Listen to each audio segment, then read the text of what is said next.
My girlfriend's ex showed up at 2 a.m. drunk and she let him sleep on our couch. When I asked her about it, she said he's going through a tough time. You need to be more understanding. I packed a bag and left. 3 days later she called panicking. Apparently he never left and now he's eating our food and using my Netflix. Never thought I'd be posting here, but life comes at you fast. I, 34, was dating Vanessa, 29, for a little over a year. We moved in together 3 months ago into a place that's mine. I bought this house last year after saving for years and working my ass off. Good location, renovated kitchen, the works. Vanessa moved from her crappy apartment into my place and things were solid. She contributes to utilities but not the mortgage. That's all me. Last Tuesday night I was asleep when someone started pounding on our front door around 2 a.m. The doorbell went off like 5 times in a row. I jolted awake thinking emergency or maybe a drunk neighbor at the wrong house. Before I could even get out of bed I heard Vanessa already at the door talking to someone. Then male voices arguing, then calmer talking. I pulled on a shirt and walked out to find some dude sprawled on my couch. Tall guy, early 30s, leaking of alcohol and cigarettes. Vanessa was in the kitchen getting him water. What's going on? I asked, trying to keep my voice level. Oh, this is Derek, she said way too casually for 2 a.m. with a stranger in our living room. He just needs a place to crash tonight. Derek gave me a half-assed wave without even sitting up. Just lying there on my couch in my house, I motioned for Vanessa to follow me to the bedroom. Who is this guy? I asked once we were alone. She sighed like I was being difficult. He's an old friend. He got evicted and he's going through a rough patch. At 2 a.m. and he just happens to know where we live. She looked away. We dated for a while a few years back. He just needed somewhere to sleep it off. It's just for tonight. I'm not the jealous type, but this crossed a line. She invited her ex into our home, my home, in the middle of the night without even checking with me. You should have called me before letting him in. I said. She crossed her arms. He's going through a tough time, you need to be more understanding. I couldn't just leave him out there drunk. There are hotels, friends, Uber. Hell, a park bench would have been fine, not our couch. God, why are you being so insecure? It's just for tonight. He'll be gone in the morning. I looked at her for a long moment. We'd had minor disagreements before, but this was different. The complete disregard for boundaries, for my home, for my opinion. Like I was some supporting character in her story rather than her partner. You know what? I'm gonna make this easy for both of you. I grabbed my duffel bag from the closet and started packing essentials. Clothes, toiletries, laptop, important documents. What are you doing? She asked, voice rising. Taking a break. Giving you and Derek some space. You're overreacting, she said, now following me around the bedroom. It's just for one night. I didn't argue, didn't yell, just packed methodically, called an Uber while she followed me around trying to convince me I was being ridiculous, booked a decent hotel nearby. As I was heading for the door, Derek was sitting up now, looking slightly uncomfortable at the obvious tension. You're really leaving? Vanessa asked, part angry, part surprised. Text me when he's gone, I replied. Then we can talk. I walked out, got in my Uber and checked into the hotel. Slept surprisingly well. The next morning I went to work as usual. No text from Vanessa asked me to come back. Just a couple of "you're being childish" messages that I didn't respond to. I stayed at the hotel for 3 nights. Expensive but worth the peace of mind. Gave myself time to think clearly about the relationship and what I wanted going forward. This wasn't just about an ex crashing on the couch. It was about respect and boundaries. On day 3 Vanessa finally called. I almost didn't pick up but decided to hear what she had to say. When are you coming home? She asked immediately. No apology. No acknowledgement. Is Derek gone? I asked. Silence. Then that's actually why I'm calling. He's still here. I nearly laughed. Still there. It's been 3 days. I know. And he keeps saying he'll leave, but then he doesn't. He's eating all our food. He used your razor. He's binging shows on your Netflix account and he changed your profile name to Derek's bitch. Now I did laugh. Sounds like a you problem. It's not funny. He won't leave when I ask him to. He says he has nowhere to go. Call the police. He's trespassing. I can't do that to him. He's going through a tough time. Yeah. I heard. So what do you want from me exactly? I need you to come home and help me get him out. The absolute audacity. She lets her ex crash uninvited, defends him. I leave to give them space and now she wants me to come back and solve her problem. No. I said simply. What do you mean no? I mean no. You invited him in against my wishes. You handle it. You're really not gonna help me. Correct. This is your house too. She said, voice rising. Exactly. My house that I own, that you invited an uninvited guest into, that you defended when I raised concerns that you're now struggling to remove said guest from, and somehow this is my problem to solve. She started crying. Please, I don't know what to do. Call the police. I hung up. 10 minutes later she texted, I can't believe you're doing this to me. I didn't respond. Update. 1 week later. It's been exactly 1 week since I walked out, and what a week it's been. After our phone call, Vanessa sent me increasingly desperate messages about Derek. Apparently he'd fully moved and had his mail forwarded to my address, invited friends over the works. Her messages went from angry, this is your fault for leaving, to pleading, please help me, to resigned, I guess this is my life now. I maintained radio silence. On day 5 I got a call from a number I didn't recognize. It was my neighbor Phil. Hey man.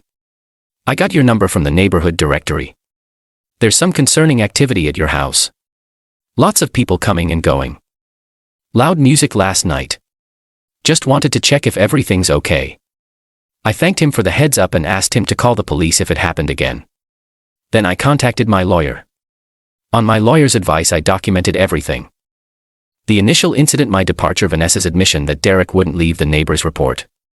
My lawyer drafted an official eviction notice for both Vanessa and Derek. Yesterday I took a police officer with me to deliver the notices.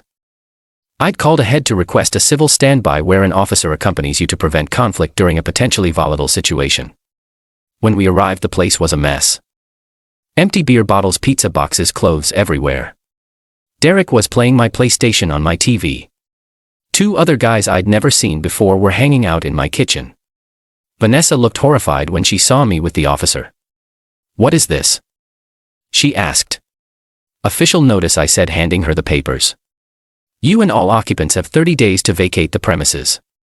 Derek finally looked up from his game. You can't kick me out, man. I've been here for over a week. I've got tenant rights now. The officer stepped forward. Sir, you have no established tenancy. You're a guest at best, a trespasser at worst. If the homeowner wants you gone, you need to leave. But my mail is coming here, Derek protested like that made it official. Forwarding your mail doesn't establish residency. The officer explained patiently. If you don't leave voluntarily, you can be removed for trespassing. Derek looked at Vanessa, who was reading the eviction notice with tears in her eyes. You're evicting me too? She asked, voice small. Yes, I said simply. But where am I supposed to go? That's not my concern anymore. You have 30 days. Derek started gathering his things, suddenly eager to leave when faced with the reality of a trespassing charge. His friends quickly followed suit. The officer supervised as they cleared out their immediate belongings. Once they were gone, Vanessa broke down. I'm sorry. Okay. I made a mistake. I should never have let him in. Please don't do this. Too late. I said you showed me exactly where I stand with you. I'm not interested in being with someone who has so little respect for me or my home. It was one mistake. No. It was a series of choices. You chose to let him in. You chose to defend him. You chose to keep him here. You chose to let him disrespect my home and belongings. She tried to hug me. I stepped back. I'll be staying elsewhere until you're gone. The eviction notice has all the details. As I left, she called after me. You can't just throw away a year together over this, but I can. And I did. Update. 30 days later. The 30-day eviction period ended yesterday. I arranged to meet Vanessa at the house for the final walkthrough and tea handover. She'd been texting me throughout the month, alternating between apologies, accusations, and attempts to reconcile. I kept my responses brief and factual, only addressing questions about the move-out process. She did try the I have nowhere to go angle multiple times. I suggested she call Derek since he was going through such a tough time and they could support each other. That stopped that particular line of manipulation. When I arrived at the house, I was pleasantly surprised. It was clean, all her things were gone, and she'd even patched the nail holes from her pictures. She looked tired but composed. "Everything's out," she said, handing me the keys. I left the spare in the kitchen drawer. I did a quick walk through. No damage, everything in order. Had to give her credit for that at least. "Where are you staying?" I asked. Not out of obligation but basic human curiosity. "With my sister for now. I found a place that'll be available next month." I nodded. "Good." As she was about to leave, she turned back. "You know, part of me thought you'd change your mind, that you'd realize you are overreacting and call the whole thing off." I shook my head. "It was never about Derek staying for a night. It was about you dismissing my concerns in my own home, then expecting me to solve the problem you created." "I get that now," she said quietly. "Too late, but I get it." After she left, I walked through my empty, peaceful house. Changed the locks immediately. Called my security company to update the codes. Ordered a deep cleaning service for the next day. Later that evening, I got a text from Vanessa. "Derek's homeless again. He just called asking if he could crash with me at my sister's." I told him to try a hotel. I didn't respond, but I did smile. Lesson learned, apparently. Final update. 3 months later. Life has settled into a new normal. The house is completely mine again, redecorated and rearranged to erase the memories of those chaotic weeks. I ran into Vanessa at a coffee shop last weekend. Brief civil conversation. She's in a new apartment, new job, seems to be doing okay. No mention of Derek. As for me, I've been dating casually, nothing serious, but it's nice to meet people who understand basic respect and boundaries. The whole experience taught me something valuable. How someone handles your boundaries reveals everything about how they view you. Vanessa showed me I was convenience, not priority. Derek's unwanted stay was just the clearest symptom of a deeper problem. My neighbor Phil invited me to his barbecue last weekend. "Glad to see things quieted down," he said, handing me a beer. "That was quite the situation you had." "Sometimes you need a wake-up call," I replied. "Know what I thought was impressive?" he added. "He didn't lose your cool. Most guys would have exploded, made a scene. You just handled business." I hadn't thought about it that way, but he was right. Throughout the whole fiasco, I never yelled, never threatened, never acted out of pure emotion. I just set boundaries, enforced them, and let the natural consequences unfold. That's the thing about respect. You don't have to demand it loudly. You just have to be willing to walk away from people who don't show it. And sometimes the best revenge isn't some elaborate scheme. It's simply removing yourself from the equation and watching as people face the natural consequences of their own poor decisions. In Vanessa's case, her decision to prioritize her ex's tough time over our relationship cost her a stable home, a supportive partner, and ultimately her dignity. And Derek? Well, his free ride ended the moment it became inconvenient for her. No dramatic confrontations needed. Just the natural order of things restoring itself. Once I refused to be the doormat in my own home, life is peaceful now, and that peace absolutely worth every penny of that hotel bill.